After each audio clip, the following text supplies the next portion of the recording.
জাফলং প্রকৃতি কন্যা হিসেবে সারা দেশে এক নামে পরিচিত। সিলেট জেলার দর্শনীয় স্থানগুলোর মধ্যে জাফলং সবার পছন্দ। খাসিয়া জৈন্তা পাহাড়ের পাদদেশে অবস্থিত জাফলং প্রাকৃতিক সৌন্দর্যের অপরূপ লীলাভূমি। পাথরের উপর দিয়ে বয়ে চলা পিয়াইন নদীর স্বচ্ছ পানির ধারা, ঝুলন্ত ডাউকি ব্রিজ, উঁচু উঁচু পাহাড়ে সাদা মেঘের খেলা জাফলংকে করেছে অনন্য। আসসালামু আলাইকুম বন্ধুরা, আশা করি সবাই ভালো আছেন।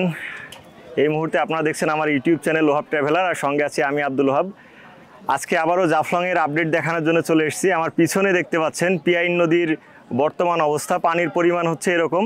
আর এ পাশটা হচ্ছে ইন্ডিয়ান অংশ, পিছনে দেখতে পাচ্ছেন ব্যাকগ্রাউন্ডে ইন্ডিয়ান মানুষরা আসলে এখানকার যে ইন্ডিয়ান অংশে যেসব নৌকা রয়েছে সেসব নৌকায় আসলে এই নৌভ্রমণ করছে। এখানে দেখতে পাচ্ছি সবগুলো কিন্তু হাতে চালিত নৌকা, আর যেটা আমাদের বাংলাদেশ অংশে কিন্তু ইঞ্জিন চালিত নৌকার সংখ্যাটা একটু বেশি দেখা যায়।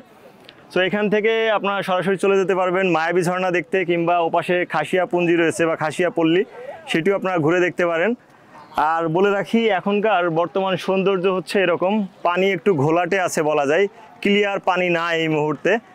আর এখানে আসলে নৌকা দেখতে পাচ্ছি, বেশ কিছু নৌকা।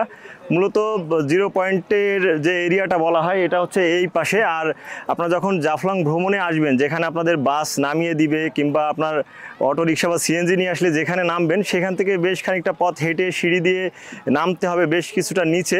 তো সেখান থেকে নেমে আরও কিছু দূর হেঁটে আসতে হবে আপনাদের, তারপরে পেয়ে যাবেন নৌকার ঘাট। সেখান থেকে নৌকা ঠিক করে আপনারা চলে যেতে পারেন মায়াবী ঝর্ণা দেখতে কিংবা খাসিয়া পুঞ্জি দেখতে। সো মায়াবী ঝর্ণায় পানির পরিমাণটা এখন আসলে খুবই কম বলা যায়। সো ওই দিকটা আর আজকে যাব না। প্রিভিয়াস ভিডিওগুলোতে আপনারা দেখেছেন যে আসলে মায়াবী ঝর্ণার রূপ আসলে কেমন হয়ে থাকে। তো যারা এই মুহূর্তে আসবেন, আমি সাজেস্ট করবো আরও কিছুদিন পরে আসেন, কারণ এখন পানি আসলে ঘোলা। সো এই ঘোলা পানি যদি আপনার ভালো লাগে তাহলে আসতে পারেন। আর এখানে কিন্তু অনেকে প্রশ্ন করেন যে ভাই এখানে টয়লেট ব্যবস্থা আছে কিনা, কাপড় চোপড় চেঞ্জ করার ব্যবস্থা আছে কিনা।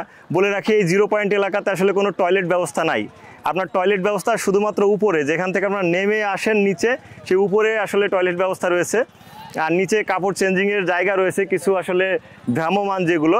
এছাড়া লকারের ব্যবস্থাও রয়েছে, যারা পানিতে নামবেন, গোসল করবেন, আপনাদের মূল্যবান জিনিসপত্র রেখে আপনারা পানিতে নামতে পারেন। সেক্ষেত্রে এখানে লকার ভাড়া হচ্ছে 100 টাকা আনলিমিটেড সময়ের জন্য, আর কাপড় চেঞ্জিং হয়তো বা 10 থেকে 20 টাকা এরকম আসলে। সো আমি একটু সামনের দিকে যাব। এখান থেকে আসলে ডাউকি যে ঝুলন্ত ব্রিজ সেটা দেখা যাচ্ছে না, যেটা জাফলংয়ে আসলে অনেকের আসলে আকর্ষণের জায়গা থাকে। পিছনে ব্যাকগ্রাউন্ডে ডাউকি ঝুলন্ত ব্রিজ নিয়ে অনেকে ছবি উঠে থাকেন। আমি সাজেস্ট করব আগামী সপ্তাহের দিকে আসলে হয়তোবা এই পানি ঘোলা এতটা থাকবে না, ক্লিয়ার পানি পাবেন। এখান থেকে পানির পরিমাণ কিন্তু বেশ বেশি আছে বলা যায়। আর এই যে দেখুন, এখান থেকে ডাউকির যে ঝুলন্ত ব্রিজ সেটিও আমরা দেখতে পাচ্ছি। পিয়াইন নদীর যে ঠান্ডা একটা শীতল অনুভূতি সেটা পাচ্ছি, কারণ বাতাস আসছে এই পাশ থেকে। খুব দারুণ একটা সময় কাটাচ্ছি জাফলংয়ে এই মুহূর্তে। যারা জাফলংয়ে এই মুহূর্তে আসতে চাচ্ছেন, দেখে রাখেন, এটাই হচ্ছে বর্তমান জাফলংয়ের দৃশ্য। আর সামনে যতদূর চোখ যাচ্ছে, সামনের অংশে শুধু পাথর আর পাথর দেখতে পাচ্ছি। যারা এই মুহূর্তে মায়াবী ঝর্ণা দেখতে যেতে চান, এখান থেকে জনপ্রতি 100 টাকা যাতায়াত মূল্যে, অর্থাৎ যাবেন আসবেন 100 টাকা, এই চুক্তিতে কিন্তু মায়াবী ঝর্ণা দেখে আসতে পারেন। আবার যারা পরিবার বা প্রিয়জন নিয়ে গ্রুপ করে আসবেন এই মুহূর্তে, তারা পুরো একটি নৌকা রিজার্ভ করতে পারেন। 600 থেকে 800 টাকার মধ্যে একটা নৌকা পাবেন মায়াবী ঝর্ণা যাওয়ার জন্য। সো অবশ্যই দরদাম করে নিতে হবে। আর এ পাশে পড়ন্ত বিকেল সূর্যটা মেঘের আড়ালে লুকিয়ে আছে, বেশ অসাধারণ এক দৃশ্য।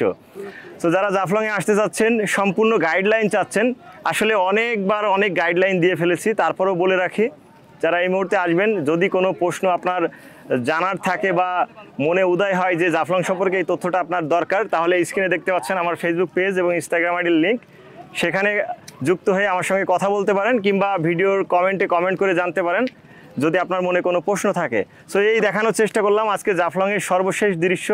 আশা করি ভিডিওটি ভালো লেগেছে। যারা চ্যানেলে নতুন, অবশ্যই চ্যানেলটি সাবস্ক্রাইব করে নেবেন, পাশে থাকা বেল বাটনটি অন করে দিবেন পরবর্তী সমস্ত ভিডিওর নোটিফিকেশন খুব সহজে পেতে।